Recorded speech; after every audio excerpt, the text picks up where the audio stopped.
తక్కువ జాతిలో పుట్టిన ఒక మహిళ తన పిల్లల్ని పెంచుకోవడం కోసం తన ఒళ్ళుని జమీందారులకి అమ్ముకుని ఆమె బతుకుతూ ఉంటుంది. అయితే ఫైనల్ గా ఈమె జీవితంలో ఏం జరిగింది, ఆ పిల్లలు ఎలాగ మారారు అనేది ఈ మూవీ స్టోరీ. ఇది ఒక 18+ స్టోరీ కాబట్టి చిన్నపిల్ల వాళ్ళు ఈ వీడియోని స్కిప్ చేసేయండి. ఇక మూవీ స్టోరీలోకి వెళ్ళిపోతే మూవీ స్టార్టింగ్ సీన్ లో సంతు అనే ఒక చిన్న కుర్రవాడిని చూపిస్తారు. ఈ సంతు ఆ ఊర్లో ఉండే ఒక పెద్ద చెట్టుపైకి ఎక్కి మోనా అనే ఒక అమ్మాయి గురించి వెయిట్ చేస్తూ ఉంటాడు. మోనా అటువైపు గాని తన స్కూల్ కి స్కూటర్ లో వెళ్తూ ఉంటుంది. సంతు ఆ అమ్మాయిని చూస్తూ ఉంటాడు. సంతు ఆ అమ్మాయిని ప్రేమిస్తూ ఉంటాడు. అయితేనే వాళ్ళ ఊర్లో బోరు వేయడానికి బోరు వేసే వ్యాను వెళ్తూ ఉంటుంది. సంతు ఆ వ్యాన్ ని చూసి ఆ వ్యాన్ వెనకాల పరిగెట్టుకుంటూ వెళ్తూ ఉంటాడు. అయితే ఆ వ్యాన్ పైన సంతు వాళ్ళ అన్న ఉంటాడు. ఇతని పేరు వచ్చేసి బజరంగి. ఈ బజరంగి చదువుకోవటం కోసం సిటీకి వెళ్లి అక్కడ చదువు కొంతవరకు కంప్లీట్ చేసుకుని సెలవుల గురించి ఇంటికి వచ్చి ఉంటాడు. బజరంగి ఆ వ్యాన్ పై నుంచి కింద దిగడానికి ట్రై చేస్తూ ఉంటాడు. అప్పుడే ఆ వ్యాన్ కి ఎదురుగాని సాహుద్ అలాగే రఘు అనే ఒక ఇద్దరు పిల్లరవడీలు వచ్చి ఆ వ్యాన్ ని ఆపి వ్యాన్ పైన ఉన్న బజరంగిని, ఏంట్రా వ్యాన్ పైకి ఎక్కువ, నువ్వు తక్కువ జాతివాడివి, నువ్వు నడుచుకుంటూ ఇంటికి వెళ్ళాలి అని అతన్ని కొట్టి అతను పెట్టి నేలకేసి కొట్టి ఇక్కడి నుంచి పో అని చాలా వరస్ట్ గా బిహేవ్ చేస్తారు. ఇక బజరంగి సంతు కలిసి ఇంటికి వెళ్ళిపోతారు. అయితే వీళ్ళిద్దరికి ఒకే ఒక దిక్కు వీళ్ళ అమ్మ ధనియా.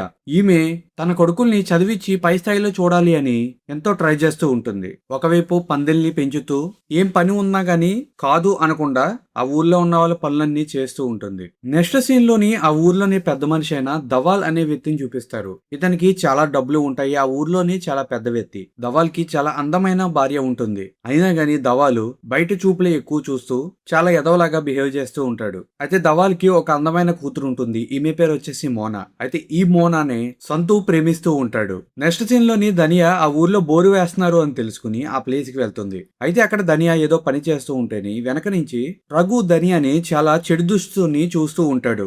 అప్పుడే ఆ ప్లేస్ కి సంతు అలాగే బజరంగి వస్తారు. ధనియా బజరంగితో చెప్తూ ఉంటుంది, ఈ ఊరి జమీందారు ఇప్పుడు ఈ ప్లేస్ కి వస్తారు, అతనితో నువ్వు చాలా మర్యాదగా నడుచుకోవాలి అని చెప్తుంది. కొద్ది సమయంలోనే ఆ ప్లేస్ కి దవాల్ వస్తాడు. దవాల్ బజరంగి దగ్గరికి వెళ్లి ఎలా చదువుతున్నావు ఏంటి అని అడుగుతాడు. బజరంగి కూడా నేను బాగా చదువుతున్నాను అని చెప్తాడు. నెక్స్ట్ సీన్ లోని బజరంగి ఒక కొండపైన కూర్చుని బుక్ లోని అమ్మాయికి సంబంధించిన బొమ్మలు చూస్తూ ఉంటారు. ఆ ప్లేస్ కి సంతు వచ్చి ఆ బొమ్మల్ని చూసి మీ స్కూల్లోని అమ్మాయిలు ఉంటారా అని అడుగుతాడు. బజరంగి అమ్మాయిలు ఉంటారు, కానీ మాతో కూర్చుని చదువుకోరు, కానీ మేం మాత్రం సీక్రెట్ గాని వాళ్ళకి లెటర్లు ఇస్తూ వాళ్ళతో మాట్లాడుతూనే ఉంటాము అని చెప్తూ ఉంటాడు. అయితే ఒకవైపు రఘు సాబుకి డ్రైవింగ్ నేర్పిస్తూ ఉంటాడు. అప్పుడే ఒక కుర్రవాడు ఆ దగ్గరలో ఉన్న శివాలయంలోకి ఒక కోడి పరిగెట్టుకుంటూ వచ్చింది అని ఆ కోడిని పట్టుకుంటూ ఆ శివాలయం దగ్గరికి వెళ్తాడు. అయితే ఇక్కడ డ్రైవింగ్ నేర్చుకుంటున్న సాబు ఆ కుర్రవాడు గుడి దగ్గరికి వచ్చాడు అని చూసి చాలా కోపంగా కుర్రవాడి దగ్గరికి వెళ్ళి, నీకెంత ధైర్యం రా, నువ్వు గుడి దగ్గరికి వచ్చావు, నువ్వు తక్కువ జాతివాడివి అని ఆ కుర్రవాడిని తీసుకువెళ్లి నూతిలో పడేస్తాడు. అయితే అక్కడికి రఘు వచ్చి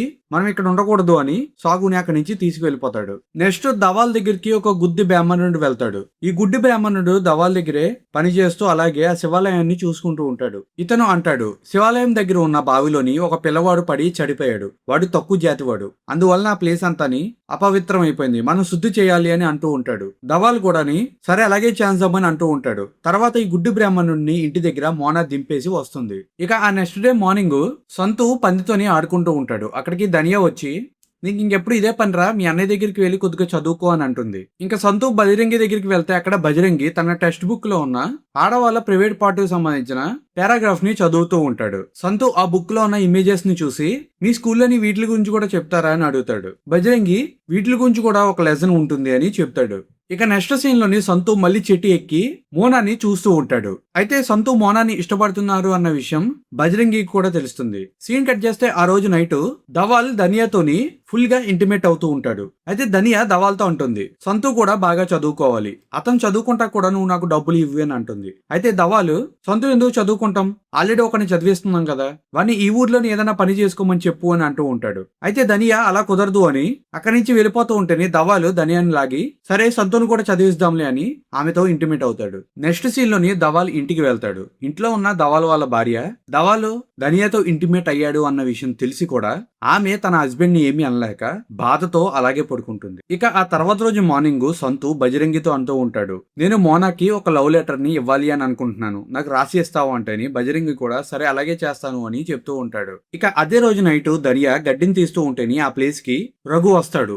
రఘు ధనియాతోని చాలా బ్యాడ్ గా బిహేవ్ చేస్తూ ఆమె ధనియాని టచ్ చేస్తూ ఉంటాడు. అయితే ధనియా రఘుని చాలా దూరంగా తోసి, నాకు నీ తల్లి వయసు ఉంటుంది, నువ్వేం చేస్తున్నావని అతన్ని కొట్టి అక్కడి నుంచి పంపించేస్తుంది. ఇక నెక్స్ట్ డే మార్నింగ్ ఆ ఊర్లోని ఒక స్కూల్ ఓపెనింగ్ కి ఆ లోకల్లో ఉన్న పొలిటీషియన్ వచ్చి స్కూల్ ని ఓపెన్ చేస్తాడు. కొద్ది సమయం తర్వాత అక్కడ ఉన్న స్టేజ్ పైన ధవాల్ వాళ్ళ కూతురు పాటను పాడుతుంది. ఆ పాట అయిపోయిన తర్వాత ధవాలు ఈ రోజు నైట్ స్కూల్ ఓపెనింగ్ జరిగినందువలన ఊర్లోని ఒక మూవీ వేస్తున్నాము, దానికి అందరూ రావాలి అని చెప్తాడు. ఇక ఆ రోజు సాయంత్రం కూడా ఊర్లో ఉన్న ప్రతి ఒక్కరిని సినిమా చూడడానికి వెళ్ళిపోతారు. అందరూ సినిమా చూస్తూ ఉంటారు. అయితే ఇంకొక వైపు ఆ ఊర్లో ఉన్న ఒక గడ్డి మాములోని ధవాలు ధనియాతోని ఇంటిమేట్ అవుతూ ఉంటాడు. అయితే ధవాలు చాలా పవర్ఫుల్ గాని ధనియాతోని ఇంటిమేట్ అవుతూ ఉంటాడు. ధనియా నోరు కూడా నొక్కేస్తాడు. అయితే అప్పుడే ఆ ప్లేస్ కి ఒక పాము వచ్చి ధనియాని కాటేసేస్తుంది. దాని వలన ధనియా చనిపోతుంది. అయితే ధవాలు ధనియా ఇంటిమేట్ అవుతూ ఉండగా చనిపోయిందేమో అనుకుని ఆమె బాడీని ఎలాగన్నా గల్లంతు చేయాలి అని ఆమె బాడీని తీసుకువెళ్లి ఒక కొండల మధ్యలోకి వెళ్లి ఆ కొండల్లోని ఆమె బాడీని పడేస్తాడు. తర్వాత ధవాలు ఇంటికి వచ్చి తలస్నానం చేస్తాడు.